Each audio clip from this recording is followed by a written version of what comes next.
Bismillahirrahmanirrahim. Assalamualaikum warahmatullahi wabarakatuh.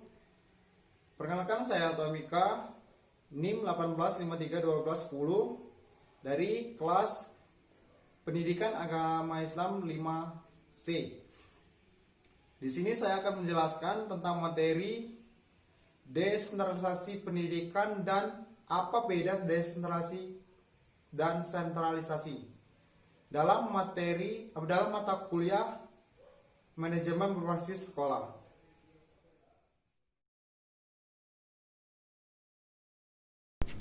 Pengertian sentralisasi dan desentralisasi pendidikan. Sentralisasi pendidikan yaitu terlibatnya pemerintah pusat dalam mengembangkan kurikulum atau program pendidikan yang akan diterapkan pada semua jalur, jenjang, dan jenis pendidikan yang bertujuan untuk mewujudkan tujuan pendidikan nasional. Karakteristik sentralisasi dan desentralisasi. Sentralisasi pada istimewanya seluruh keputusan dibuat mencermati secara cermat kebutuhan pada seluruh wilayah atau kekuasaannya. Dengan otoritas pusat, maka seluruh kebijakan harus dilakukan oleh suatu wilayah, sehingga daerah tidak mempunyai kesempatan untuk mengambil kebijakan. Kelebihan dan kelemahan sentralisasi dan desentralisasi. 1. Sentralisasi.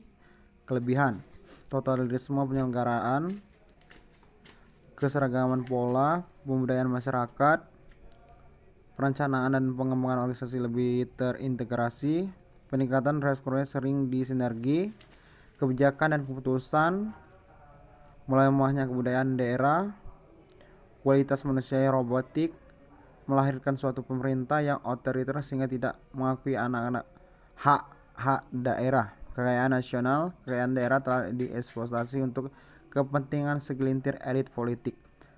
Desentralisasi. Kelebihan: dapat melahirkan sosok manusia yang memiliki kebebasan berpikir, mampu memecahkan masalah secara pribadi maupun kelompok, memiliki keterampilan, mendorong terjadinya partisipasi dari bawah secara lebih luas, mengakomodasi wewenang itu hanya menguntungkan pihak tertentu atau golongan, serta dipergunakan untuk menggeruk keuntungan para oknum atau pribadi.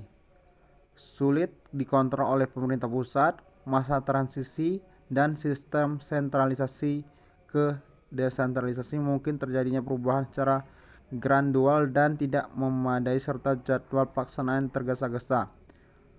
Kurang jelas pembatasan rinci kewenangan antara pemerintah pusat, provinsi, dan daerah. Kemampuan keuangan daerah yang terbatas, sumber daya manusia yang belum memadai.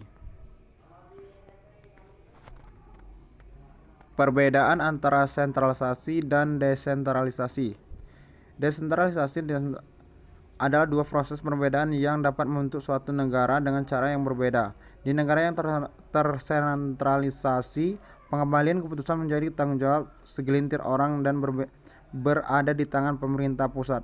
Sebaliknya, negara yang terdesentralisasi mencari partisipasi dan otoritas lokal dan lembaga pemerintah. Namun, perlu dicatat bahwa negara yang tersentralisasi tidak selalu otoriter atau lalim, dan sistem desentralisasi tidak mungkin memerlukan tingkat partisipasi masyarakat yang tinggi. Keduanya sistem memiliki kelebihan, kekurangan, dan perbedaan utama di antara keduanya.